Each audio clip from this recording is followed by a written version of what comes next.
Hello friends, good morning. നമ്മുടെ LTV സീരിയലിലേക്ക് എല്ലാവർക്കും സ്വാഗതം. അങ്ങനെ നമ്മുടെ രേവതിക്ക് പൈസയ്ക്കുള്ള വഴി താൻ തേടി തരാമെന്നൊക്കെ ദേവു പറഞ്ഞ് അങ്ങനെ നമ്മുടെ രേവതിയെ നല്ല സന്തോഷത്തോടു കൂടി പറഞ്ഞയച്ചു.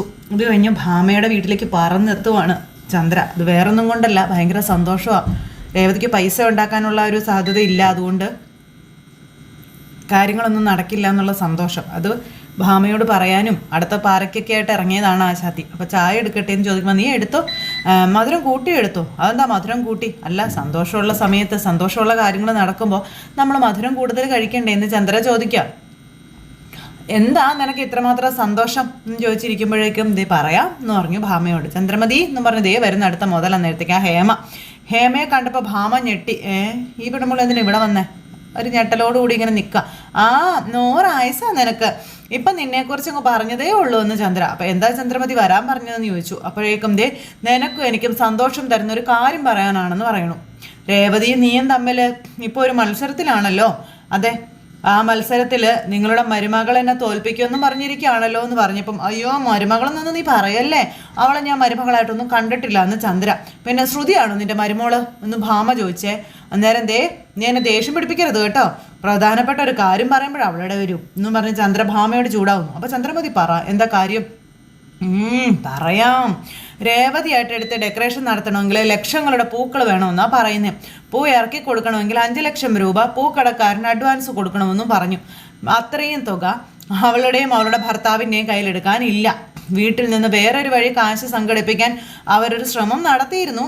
ഞാനത് തടയുകയും ചെയ്തു, കൊടുത്തില്ല. അപ്പോൾ അത് ഏതായാലും നന്നായി എന്ന് ഹേമ. ഇതൊക്കെ കേട്ട് ഭാമ ഇങ്ങനെ നിൽക്കാം. അവൾക്ക് വേറെ എവിടെന്നെങ്കിലും കാശ് കിട്ടാൻ സാധ്യതയുണ്ടോ എന്ന് ചോദിച്ചപ്പോൾ എവിടുന്ന് കിട്ടാനാ, ഒരു ഗതിയില്ലാത്ത അവൾക്കൊക്കെ ഇത്രയും വലിയ തുക ആര് കൊടുക്കാനാണെന്നൊക്കെ ചന്ദ്രമതി ചോദിക്കും കേട്ടോ. നിന്നെ വെല്ലുവിളിച്ചിരുന്നത് പോലെ എന്നെയും വെല്ലുവിളിച്ചിരുന്നു. കിട്ടിയ ഓർഡർ ചെയ്തിരിക്കും എന്നൊക്കെയാ പറയുന്നേ. പറയാന്നല്ലാതെ പൂ വാങ്ങിക്കാനേ കാശൊന്നും ഇല്ലല്ലോ. അപ്പോഴത്തേക്കും ഭാമയ്ക്ക് ഭയങ്കര സങ്കടമായിട്ട് ഇത് കേട്ടിട്ട്. 2 ദിവസത്തിനകം അഡ്വാൻസ് കൊടുക്കണ്ടേ, എങ്ങനെ അവൾ കൊടുക്കും? ആ ഓർഡർ ഒന്നും അവൾക്ക് ചെയ്യാൻ കഴിയില്ല എന്ന് ചന്ദ്രമതി തറപ്പിച്ച് പറയുന്നു. അത് ഹേമയ്ക്ക് തന്നെ കിട്ടാനുള്ള സാധ്യതയുണ്ടെന്നും പറഞ്ഞു. ഈ ഒരു സന്തോഷം അറിയിക്കാനാ ഞാൻ നിന്നോട് വരാൻ പറഞ്ഞതെന്ന് പറഞ്ഞു. ഒടുക്കം ഞാൻ പ്രതീക്ഷിച്ചതുപോലെ തന്നെ സംഭവിക്കുകയാണല്ലേ എന്ന് ഹേമ ചോദിക്കുക. അതെ, പൂവിന് അഡ്വാൻസ് കൊടുക്കാൻ കഴിഞ്ഞില്ലെങ്കിൽ അവൾക്ക് ആ ഓർഡർ ക്യാൻസൽ ചെയ്യേണ്ടി വരുമെന്ന കാര്യം ഹേമ പറയുവാണ്. അപ്പോൾ ആ ഓർഡർ എനിക്ക് തന്നെ കിട്ടുമല്ലേ എന്നും ഹേമ ചോദിച്ചു. അതേന്നും പറഞ്ഞ് ചന്ദ്രയും നിൽക്കുന്നു ഭയങ്കര പ്രതീക്ഷയിൽ. അപ്പോൾ ഇത് കേട്ട് ഭാമ ഭയങ്കര വിഷമിച്ച് നിൽക്കുന്നു. നിന്റെ മുഖത്തെന്താ ഭാമ ഒരു മങ്ങല്, ഒരു സന്തോഷമില്ലാത്തതുപോലെ? നിങ്ങൾ രണ്ടുപേരും സന്തോഷിക്കുക, എനിക്കിതിൽ വലിയ സന്തോഷമൊന്നും തോന്നുന്നില്ല എന്ന് ഭാമ പറഞ്ഞു. പാവം രേവതി. പാവോ? അവളാണോ പാവം? ഈ ഓർഡർ പാതി വഴിയിൽ ഉപേക്ഷിച്ച് കളയേണ്ടതായിട്ട് വന്നാൽ അവൾക്ക് പിന്നെ ആരും ഓർഡർ കൊടുക്കില്ല എന്ന കാര്യം ഈ ഹേമ പറയാട്ടോ. ഈ ഡെക്കറേഷൻ ബിസിനസ്സൊക്കെ അവസാനിപ്പിച്ച് അവളുടെ അമ്മയെ പോലെ ഏതെങ്കിലും ക്ഷേത്ര പരിസരത്തിരുന്ന് അവൾക്കും പൂ വിൽക്കേണ്ടി വരുമെന്ന് പറഞ്ഞു. അപ്പം അങ്ങനെ തന്നെ വേണം, അതാ എൻ്റെയും ആഗ്രഹം. ഒരു പടി പോലും അവൾ മുകളിലോട്ട് കയറി വരരുതെന്നും പറഞ്ഞ് ചന്ദ്ര. അതിന് ഞാൻ വിടുവോ? ചന്ദ്രമതി ആഗ്രഹിച്ചതുപോലെ തന്നെ എല്ലാം സംഭവിക്കുമെന്ന് ഹേമ. രണ്ടും കൂടെ ഭയങ്കര സന്തോഷം. 2 ദിവസം ഇനിയും സമയമുണ്ടല്ലോ. അവളെ കാശിന് വേണ്ടി നെട്ടോട്ട് ഓടുന്നത് കണ്ട് രസിക്കുക എന്നും പറഞ്ഞിങ്ങനെ കളിയാക്കുക. എന്തെങ്കിലും പുതിയ വിവരം ഉണ്ടെങ്കിൽ എന്നെ അറിയിക്കണം കേട്ടോ, ഞാൻ വിളിക്കാം. അപ്പം ശരി എന്നാ പോട്ടെ എന്നും പറഞ്ഞുകൊണ്ട് ഇങ്ങനെ പോവുകയാണ് ഈ ഹേമ. നീ എന്തിനാ ചന്ദ്ര ഇതുപോലെ അവരെ ദ്രോഹിക്കുന്നത്? രേവതിയും സച്ചിയും ഒരുമിച്ച് നിന്ന് അവരെ ആർക്കും തോൽപ്പിക്കാൻ കഴിയില്ല എന്ന് ഭാമ പറഞ്ഞു കേട്ടോ. നിങ്ങൾ രണ്ടുപേരും സ്വപ്നം കണ്ടത് വെറുതെ ആകുമെന്നും ഭാമ ചന്ദ്രയോട് പറഞ്ഞു. രേവതി ആ ഓർഡർ ചെയ്തിരിക്കും, നീ നോക്കിക്കോളാനും പറഞ്ഞു. അത് വേറെ ആരുടെ കൈകളിലേക്കും പോകില്ല. നീ അവളെ ഇങ്ങനെ സപ്പോർട്ട് ചെയ്ത് സംസാരിക്കുന്നത് എനിക്ക് ഇഷ്ടമാകുന്നില്ല കേട്ടോ എന്ന് ചന്ദ്ര അന്നേരം ഭാമയോട് പറയാം. ഈ ഓർഡർ അവൾക്ക് ചെയ്യാൻ കഴിയില്ല, ഹേമ പറഞ്ഞതുപോലെ തന്നെ സംഭവിക്കും, നീ നോക്കിക്കോ, അല്ലെ നീ കണ്ടോ എന്നും പറഞ്ഞിങ്ങനെ നോക്കാം, നമുക്ക് കാണാം എന്നും പറഞ്ഞു ഭാമ. ഈ സമയം പിന്നെ വർഷയുടെ തലമുടി ഇരുന്ന് തോർത്തി കൊടുത്തോണ്ടിരിക്കുക രേവതി. അപ്പം ഞാൻ തോർത്തിക്കോളാം ചേച്ചി എന്ന് വർഷ പറയുമ്പോൾ വേണ്ട, നേരെ വേണം തോർത്തിയില്ലെങ്കിലേ ജലദോഷം വരുമെന്നും പറഞ്ഞ് രേവതി തോർത്തി കൊടുത്തോണ്ടിരിക്കുക. അപ്പോഴാണ് രവിയേട്ടൻ അങ്ങോട്ടേക്ക് ഇറങ്ങി വരുന്നത്. ഇത് കാണുകയും ചെയ്തു. അപ്പോൾ അതെ അച്ഛൻ അത് കണ്ടപ്പോൾ ഭയങ്കര സന്തോഷം. ഇതെന്താ ഇവിടെ കാണിക്കണേന്ന് ചോദിച്ചാൽ അച്ഛൻ വന്നു. ആ സമയത്ത് ചന്ദ്ര അങ്ങോട്ടേക്ക് കയറി വരും. നാട് നീളത്തെണ്ടി നടന്ന് രേവതീനെ തോൽപ്പിക്കാനുള്ള വഴികളൊക്കെ കണ്ടും പിടിച്ചും പറഞ്ഞു കൊടുത്തുമൊക്കെ. അപ്പോൾ കയറി വരുമ്പോൾ കാണുന്ന കാഴ്ചയെന്ന് പറഞ്ഞിട്ടുണ്ടെങ്കിൽ രേവതി ഇങ്ങനെ വർഷയുടെ തലമുടി തോർത്തി കൊടുക്കുന്നത്. ഇത് കണ്ടപ്പോൾ ചന്ദ്രയ്ക്ക് ചൊറിയാൻ തുടങ്ങി. ഇവളെന്നത് ഇവിടെ നീ കാണിക്കുന്നത്? ഇവളാണോ ഇവിടുത്തെ അമ്മായിമ്മ അതോ ഞാനാണോ ഇവിടുത്തെ അമ്മായിമ്മ? പോണക്കാരുടെ എല്ലാ കാര്യങ്ങളും നോക്കുന്നത് പൂക്കാരിയാണല്ലോ എന്നൊക്കെ പറഞ്ഞുകൊണ്ട് ചന്ദ്ര ഇങ്ങനെ പറയാം കേട്ടോ. ഞാൻ ചെയ്യേണ്ടതൊക്കെ ഇവളാണല്ലോ ചെയ്യുന്നത്, സ്നേഹം പിടിച്ചു പറ്റാനുള്ള ഒരടവ അവളുടെ എന്നും പറഞ്ഞുകൊണ്ട് ചെല്ലണു. എന്താടി ഇത് ഈ കാണിക്കുന്നതെന്ന് ചോദിച്ചു. അപ്പോൾ രവേണ്ണ ഇങ്ങനെ നോക്കുക കേട്ടോ. ഭയങ്കര കലിപ്പ് ചന്ദ്രയ്ക്ക്. അപ്പോൾ സച്ചിൻ കറക്റ്റ് ആ സമയത്ത് അങ്ങോട്ടേക്ക് കയറി വരിക. നിനക്ക് എന്നാ പറ്റി ചന്ദ്ര, നീ എന്നെ ഇങ്ങനെ തുറച്ച് നോക്കുന്നേ? അപ്പോൾ വർഷയ്ക്ക് എന്താ കൈയില്ലേ എന്ന് ചന്ദ്രയുടെ വക ഒരു ചോദ്യം. അപ്പോൾ സച്ചി ഇത് കേട്ടോണ്ട് കയറി വരുന്നു. കൈ ഉണ്ടല്ലോ, കാണിച്ചു കൊടുത്ത വർഷേ. അപ്പോൾ രവേണ്ണ ഇങ്ങനെ നോക്കുക. വർഷയ്ക്ക് കൈ ഉണ്ടല്ലോ. അല്ല നീ എന്തിനാ ഇപ്പം ഇവളുടെ തല തോർത്തി കൊടുക്കുന്നത്? നമുക്കെന്താ കൈയില്ലേ തോർത്താൻ? അല്ല ഇപ്പം തോർത്തി കൊടുത്തെന്ന് ഓർത്തിപ്പോൾ എന്താ കുഴപ്പം? അതിനെന്താ പ്രശ്നം എന്ന് രേവതി ചോദിച്ചു. ദേ വർഷം ഇപ്പോൾ പ്രഗ്നൻ്റ് ആയിട്ട് ഇരിക്കുമല്ലേ, ചില കാര്യങ്ങളിലൊക്കെ അവളെ സഹായിക്കണ്ടേന്ന് ചോദിക്കുമ്പം നിങ്ങളുടെയൊക്കെ കളി കണ്ടാ തോന്നും ലോകത്ത് ആദ്യമായിട്ട് പ്രഗ്നൻ്റ് ആയത് ഇവളാണെന്ന്. 3 മക്കളെ പെറ്റ അമ്മയാ ഞാൻ, എനിക്കെങ്ങനെയൊന്നും ആരും ചെയ്തു തന്നിട്ടില്ല എന്ന് ചന്ദ്ര പറയുമ്പോഴത്തേക്കും ദേ രവിയേട്ടൻ്റെ നേരെ രേവതി ഇങ്ങനെ നോക്കുക. അത് കേട്ടപ്പോൾ സച്ചി സന്തോഷമായമ്മേ, ഇപ്പോഴെങ്കിലും നിങ്ങൾക്ക് 3 മക്കളുണ്ടെന്ന് നിങ്ങൾ സമ്മതിച്ചല്ലോ എന്ന് സച്ചി പറഞ്ഞു. അപ്പോൾ ചന്ദ്ര പിന്നെ എന്ന് പറഞ്ഞ് ഇങ്ങനെ നോക്കുക കേട്ടോ. മുമ്പൊക്കെ പറയാൻ 2 മക്കളെ ഉണ്ടായിരുന്നുള്ളൂ എന്നാ, എന്നെ ആ ഒരെണ്ണത്തിലമ്മ ഇതുവരെ കൂട്ടിയിട്ടുണ്ടായിരുന്നില്ല എന്ന് സച്ചി ഇങ്ങനെ പറയുമ്പോൾ രേവതിക്ക് അത് കേട്ടപ്പോൾ സങ്കടമായി. അച്ഛാ ദേ ഒടുക്കം അമ്മ എന്നെ എണ്ണത്തിൽ കൂട്ടി കേട്ടോ അച്ഛാ എന്നും പറഞ്ഞുകൊണ്ട് ഇങ്ങനെ നമ്മുടെ സച്ചി പറയാം കേട്ടോ. ചന്ദ്രനേരം ദേഷ്യത്തിൽ തന്നെ ഇങ്ങനെ നിൽക്കുക.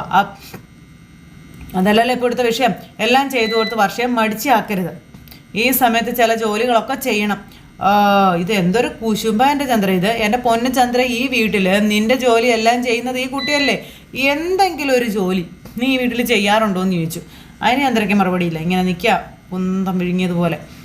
പറഞ്ഞിട്ട് എന്താ കാര്യമുള്ളത്, എല്ലാവർക്കും രേവതിയാവാൻ കഴിയത്തില്ലല്ലോ, ഇങ്ങനെ തല കയറ്റി എടുത്ത് വെക്കാനും മാത്രമുള്ള ഗുണമൊന്നും ഇവൾക്കില്ല എന്ന് രേവതിയെ പറ്റി ചന്ദ്ര അന്നേരം പറഞ്ഞു. ഇവൾ എന്തെങ്കിലും പറഞ്ഞാൽ മതി അപ്പം ഏറ്റുപിടിച്ചോളും. അത് കേട്ടപ്പം എന്തോന്ന് പറയാനാടാ, ഒരു കാര്യമില്ല എന്നും പറഞ്ഞ് അച്ഛൻ നിൽക്കുമ്പോൾ മതി ചേച്ചിങ്ങി താന്നും പറഞ്ഞ് നമ്മുടെ വർഷം അവിടെ നിന്ന് എഴുന്നേറ്റ് പോയി. എന്തിനാ അങ്ങനെയൊക്കെ പറയാൻ പോയത് അച്ഛാ, അമ്മയ്ക്ക് അതൊന്നും ഇഷ്ടമാവില്ല എന്ന് അറിയില്ലേ എന്ന് രവിയോട് ചോദിക്കാം.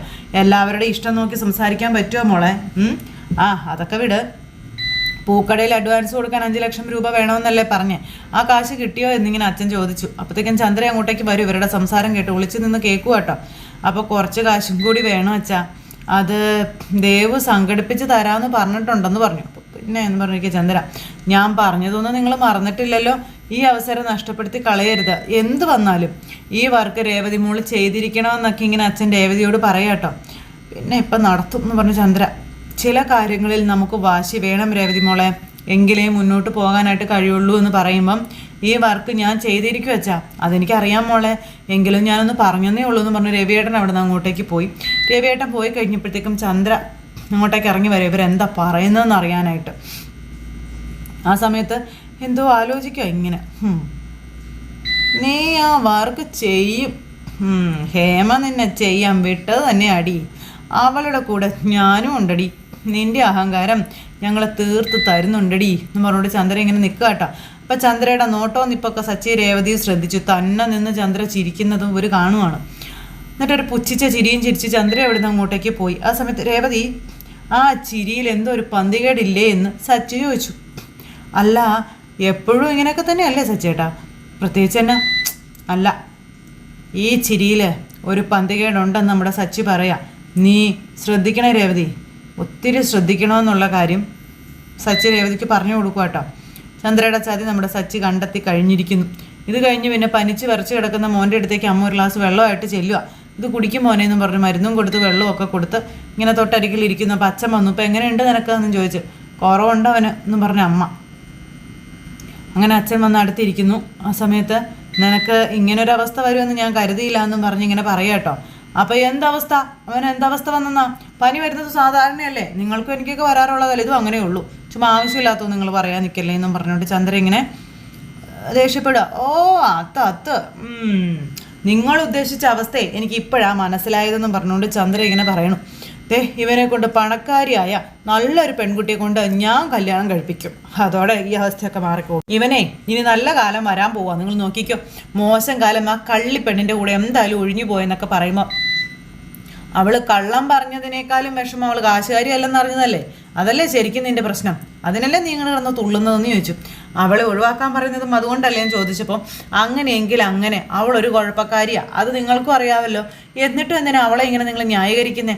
അവളുടെ ഭാഗം ചേർന്ന് സംസാരിക്കുന്നത് എന്തിനാ? അതിൻ്റെ ആവശ്യം എന്താ? ഞാൻ സംസാരിക്കുന്നതേ ഇവന് വേണ്ടിയിട്ടാ. ഇവനിങ്ങനെ കാണാൻ വയ്യാത്തത് കൊണ്ടാണ് ഞാൻ ഈ പറയുന്നതെന്ന് രവിയേട്ടൻ അന്നേരം പറഞ്ഞു. ഇങ്ങനെ ശ്രുതി ഭയങ്കര തളർന്ന് കിടക്കുക. അവൾ ശരിയാണെന്നൊന്നും ഞാൻ പറയുന്നില്ല, പക്ഷെ അവൾ എന്തുകൊണ്ട് അങ്ങനെ ചെയ്തു അത് നമ്മൾ മനസ്സിലാക്കണ്ടേ എന്ന് രവിയേട്ടൻ ചോദിച്ചു. അപ്പം എനിക്കൊന്നും മനസ്സിലാക്കണ്ട, അതിൻ്റെ ആവശ്യം എനിക്കില്ല. അവൾ കാരണം എൻ്റെ മോന് സങ്കടപ്പെടേണ്ടതായിട്ട് വന്നു. ഇനി അത് ഉണ്ടാവാനും പാടില്ല, ഞാൻ സമ്മതിക്കത്തില്ല. എല്ലാം മറന്ന് എൻ്റെ മോൻ സന്തോഷത്തോടെ ജീവിക്കണം, അതിനുള്ള വഴിയാണ് ഞാൻ നോക്കിക്കൊണ്ടിരിക്കുന്നത്. നീ ഒരാളുടെ ഭാഗത്തെ തെറ്റു മാത്രമേ ചന്ദ്രയെ കാണുന്നുള്ളൂ. നീ ഇരിക്കുന്ന ഇവൻ തെറ്റ് ചെയ്തിട്ടില്ലേ എന്ന് ചോദിച്ചു. ഇവൻ അതൊക്കെ നമ്മളെന്താ പുറത്തിട്ടില്ലേ? പുറക്കാതിരിക്കുക ചെയ്തേ. അതുപോലെ തന്നെ ശ്രുതിയോടും നീ ക്ഷമിക്കണമെന്ന് രവിയേട്ടൻ പറഞ്ഞു. ഞാൻ ക്ഷമിക്കാനോ? അവളോടോ? അവൾക്ക് സ്വയം മാറാനൊരു അവസരം നീ കൊടുക്കാൻ പറഞ്ഞു. ചന്ദ്രയ്ക്ക് അത് ഇഷ്ടപ്പെടുന്നില്ല. ശ്രുതിയൊന്നും മിണ്ടാതെ ഇങ്ങനെ കുമ്പിട്ട് തന്നെ അങ്ങനെ ഇരിക്കുക. രണ്ടുപേരുടെയും കുടുംബജീവിതം തകരാതിരിക്കാൻ വേണ്ടിയിട്ടാണ് ഞാൻ ഈ പറയുന്നത്. അവളൊന്നും ഒരിക്കലും മാറാൻ പോകുന്നില്ല രവിയേട്ട. എൻ്റെ മോൻ്റെ ജീവിതം ബലി കൊടുത്ത് ഒരു പരീക്ഷണത്തിന് തയ്യാറാവാനേ ഞാനില്ല. ഇതൊരു അമ്മയുടെ ഭയമാണെന്ന് രവിയേട്ടൻ അന്നേരം പറയണു. ചന്ദ്രേ, ശ്രുതിയെ ഉപേക്ഷിച്ച് പോരാനായിട്ട് നീ ഇവനെ നിർബന്ധിക്കരുത്. തീരുമാനം അത് എന്താണെങ്കിലും അവൻ തന്നെ എടുക്കട്ടെ, നീ അതിലൊന്നും പറയാൻ പോകരുതെന്ന് പറഞ്ഞു. അവൻ്റെ മനസ്സിൽ സന്തോഷം തോന്നുന്നത് എന്താണോ അതവൻ തിരഞ്ഞെടുക്കട്ടെ, അത് അവൻ്റെ സ്വാതന്ത്ര്യത്തിൽപ്പെട്ട കാര്യമാണ്, അത് അവന് വിട്ടുകൊടുത്തേ പറ്റുള്ളൂ.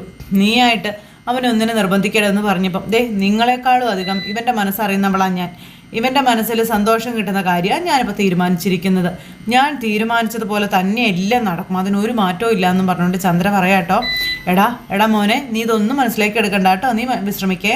പനി മാറിയതിന് ശേഷം നമുക്ക് പോയൊരു അഡ്വക്കേറ്റിനെ കാണാമെന്നൊക്കെ പറഞ്ഞു. ഇത് കേട്ടപ്പം രവിയേട്ടാ, നിങ്ങൾ ചുമ്മാ ഇവനെ ശല്യപ്പെടുത്താതെ കേട്ടോ എന്നും പറഞ്ഞുകൊണ്ട് ഇങ്ങനെ ചന്ദ്ര അവിടെ നിന്ന് പോയി. അപ്പോൾ ആലോചിച്ച തീരുമാനം എടുക്കുക അവളെന്നും പറഞ്ഞാൽ അച്ഛനും അവിടെ നിന്ന് പോയി. പിന്നെ സുധി അവിടെ ഇരുന്ന് ഇങ്ങനെ ആലോചിച്ചുകൊണ്ടിരിക്കുക. ഇത് കഴിഞ്ഞ് പിന്നെ നമ്മുടെ ദേവു ഇങ്ങനെ പെട്ടെന്ന് നടന്ന് പോരുമ്പോഴത്തേക്ക് അരുൺ ഇങ്ങനെ ചെന്നു. ദേവു, അരുണേട്ടാ.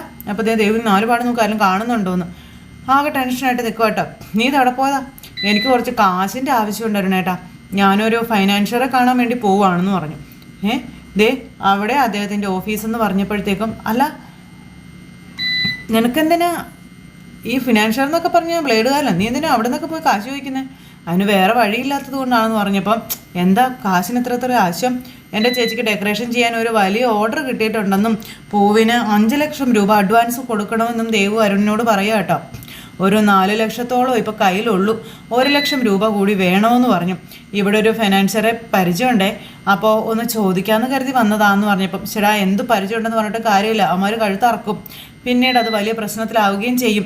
അവരുടെ കയ്യിൽ നിന്നും കാശ് കടം മേടിക്കണ്ട. ഞാൻ പറഞ്ഞില്ലേ, എനിക്ക് വേറെ വഴിയില്ലാത്തത് കൊണ്ടാണ്, എനിക്ക് അഡ്വാൻസ് ഇന്ന് കൊടുത്തേ പറ്റുള്ളൂ എന്നും പറഞ്ഞുകൊണ്ട് നമ്മുടെ ദേവു ഇങ്ങനെ പറഞ്ഞപ്പം അരുൺ ആലോചിക്കാം. 1 ലക്ഷം രൂപയല്ലേ വേണ്ടത്? നീ വേറെ ആരുടെയും മുന്നിൽ പോയി കൈ നീട്ടണ്ട, എൻ്റെ കാശിന് ഞാൻ തരാമെന്ന് പറഞ്ഞു. അയ്യോ അതൊന്നും വേണ്ട അരുണേട്ടൻ, അതൊരു ബുദ്ധിമുട്ടാവില്ലേന്ന് ചോദിച്ചപ്പോൾ, എന്ത് ബുദ്ധിമുട്ട്? ഞാൻ കാശ് തരാമെന്നല്ലേ പറഞ്ഞേ. വേണ്ട, അത് ശരിയാവത്തില്ല എന്ന് പറഞ്ഞു. അപ്പോൾ ബ്ലേഡുകാരൻ്റെ കയ്യിൽ നിന്ന് നിനക്ക് കാശ് മേടിക്കാം, എൻ്റെ കയ്യിൽ നിന്ന് മേടിക്കാൻ പറ്റത്തില്ലല്ലേ എന്നും ചോദിച്ചുകൊണ്ട് ഇങ്ങനെ നമ്മുടെ അരുൺ, നീ എന്തിനേനും മടിക്കുന്നേ? ഞാനല്ലേ തരുന്നേ, തൻ്റെ ചേച്ചിക്ക് വേണ്ടിയിട്ടല്ലേ. തൻ്റെ ചേച്ചി എന്ന് പറയുമ്പോൾ എൻ്റെയും കൂടി ചേച്ചിയല്ലേടോ. എന്നാലും അരുണേട്ടാ, അത് ഓരെന്നാലും ഇല്ല, നീ വാ വന്ന് മടി കയറി, ഞാൻ കൊണ്ടുപോകാം, വാ അങ്ങോട്ടെന്ന് പറഞ്ഞുകൊണ്ട് ദേവുവിനെ വിളിച്ചുകൊണ്ട് അരുൺ അങ്ങ് പോയി. എന്നിട്ട് അരുണാണെങ്കിൽ ദേവുവിൻ്റെ പൈസയും കൊടുത്തു. അത് കഴിഞ്ഞപ്പോഴത്തേക്കും ദേവ് ഫോൺ എടുത്ത് രേവതിയെ വിളിച്ചു, പൈസ ഓക്കെ ആയെന്നും പറഞ്ഞു. ഇവിടുന്ന് പൈസ കിട്ടിയെന്ന് ചോദിച്ചു. അതൊക്കെ സംഘടിപ്പിച്ചിട്ടുണ്ട്, എനിക്ക് ഹോസ്പിറ്റലിൽ പോകണം, അല്ലെങ്കിൽ വീട്ടിൽ കൊണ്ട് തരായിരുന്നു, ചേച്ചി ഒന്ന് ഇവിടെ വരെ വരുമോയെന്ന് ചോദിച്ചു. ഞാൻ അങ്ങോട്ട് വരാം, നീ ഇപ്പോൾ എവിടെയുള്ള? വീട്ടിലാണോ ഉള്ളത്? അല്ല, ഞാൻ പുറത്താണ് ഉള്ളതെന്ന് പറഞ്ഞു. അപ്പോൾ അരുൺ ഇങ്ങനെ ഇതൊക്കെ ആയിട്ടൊന്ന് നിൽക്കാം, നീ ആ ലൊക്കേഷൻ ഇങ്ങോട്ട് അയക്കേ, ഞാനിപ്പോൾ തന്നെ അങ്ങോട്ടേക്ക് വരാമെന്ന് പറഞ്ഞു. ശരി ചേച്ചി, പെട്ടെന്ന് വന്നേന്ന് പറഞ്ഞുകൊണ്ട് ദേവ് ഫോൺ കട്ട് ചെയ്തു. ഈ സമയത്ത് നമ്മുടെ അരുൺ ഇങ്ങനെ ദേവിനെ തന്നെ നോക്കി നിൽക്കുക. അരുണേട്ടൻ എന്താ പോവാത്തേന്ന് ദേവ് ചോദിച്ചു. ചേച്ചി കണ്ട പ്രശ്നം കേട്ടോ, ദേവൻ ചെല്ലാൻ പറഞ്ഞു. അല്ല എനിക്കും കൂടി ചേച്ചി ഒന്ന് കാണണമല്ലോ, ചേച്ചി വന്നിട്ട് പോകാം. കളിക്കാൻ നിൽക്കല്ലേ, കാണേണ്ട സമയമാകുമ്പോൾ ഞാൻ പറയാം, അപ്പം കണ്ടാൽ മതി കേട്ടോ എന്നും പറഞ്ഞുകൊണ്ട് നമ്മുടെ ദേവു ഇങ്ങനെ പറയാം. ഇപ്പം തൽക്കാലം എൻ്റെ പോലീസുകാരൻ ശരി ആയിക്കോട്ടെ എന്നും പറഞ്ഞ് നമ്മുടെ അരുൺ അങ്ങ് പോയി. ദേവു അവിടെ വെയിറ്റ് ചെയ്ത് നിൽക്കുന്നു. തൊട്ടൊന്ന് അടുത്ത നിമിഷം രേവതി വന്നു, പൈസ കൊടുത്തു. അപ്പോൾ ഈ പൈസ കിട്ടിയപ്പോൾ ഭയങ്കര സന്തോഷം. അപ്പോൾ അങ്ങനെ ഈ പൈസ എവിടെ നിന്ന് സംഘടിപ്പിച്ചെന്ന് ചോദിച്ചപ്പോൾ അരുണ തന്നെന്നുള്ള കാര്യം പറഞ്ഞു. അതെന്താ നിനക്ക് അങ്ങനെ, നീ എന്തിനങ്ങനെ കടമൊക്കെ ചോദിച്ചേ? ഞങ്ങൾ തമ്മിൽ അത്രയ്ക്ക് അടുപ്പമുണ്ട് ചേച്ചി, അതുകൊണ്ടാണ് തന്നത്. എനിക്ക് നിന്നോട് തന്നെ ചോദിക്കാൻ മടിയായിരുന്നു. നീ എനിക്ക് വേണ്ടി വേറൊരാളുടെ മുന്നിൽ കൈ നീട്ടേണ്ടി വന്നില്ലേ എന്ന് രേവതി ചോദിച്ചപ്പം ഒരാവശ്യം വരുമ്പോൾ നമ്മൾ കടം വാങ്ങുന്നത് സാധാരണ അല്ലേ എന്ന് ദേവു ചോദിക്കുക. അങ്ങനെ നമ്മുടെ രേവതിയും ദേവും കൂടി പൈസ തന്ന ആളെപ്പറ്റിയും അങ്ങനെയൊക്കെ ഇവർ ആ ഒരു കാര്യമൊക്കെ സംസാരിച്ചുകൊണ്ട് ഇങ്ങനെ നിൽക്കുക കേട്ടോ. എന്തായാലും രേവതിക്ക് സഹായമായിട്ട് നമ്മുടെ ദേവു എത്തി. രേവതി ആ പൈസയായിട്ട് വീട്ടിലേക്ക് വരുന്നു. അപ്പോൾ നമ്മുടെ സച്ചി അവിടെയുണ്ട്, ഓട്ടം പോകാനായിട്ട് റെഡി ആയിക്കൊണ്ടിരിക്കുന്നു. അപ്പോൾ രേവതി 1,00,000 രൂപ ദേവു തന്നു എന്നും പറഞ്ഞു ഇങ്ങനെ സച്ചിയുടെ അടുത്ത് വന്നു കേട്ടോ. അപ്പോൾ എനിക്കൊരു ട്രിപ്പുണ്ട്, അല്ലെങ്കിൽ ഞാനും കൂടെ വന്നേനെ, നീ ആ പൈസ കൊണ്ടേ കൊടുക്കാൻ പറഞ്ഞു. അപ്പോൾ സച്ചിട്ടും പോയിക്കോ, ഞാനൊരു ഓട്ടോയോട് വരാൻ പറഞ്ഞിട്ടുണ്ട്, അതിൽ പോയിക്കോളാമെന്ന് പറഞ്ഞു കേട്ടോ. അങ്ങനെ രേവതി അതുമായിട്ട് പോകാനായിട്ട് ഇങ്ങനെ ഒരുങ്ങുന്ന ആ ഒരു സിറ്റുവേഷൻ കാണിച്ചുകൊണ്ട് ഇന്നത്തെ കഥ അവസാനിച്ചു. അപ്പോൾ എല്ലാവരും കാത്തിരുന്ന് കാണണേ. എല്ലാവർക്കും നല്ലൊരു ദിവസം ആശംസിക്കാം കേട്ടോ. ടാറ്റാ.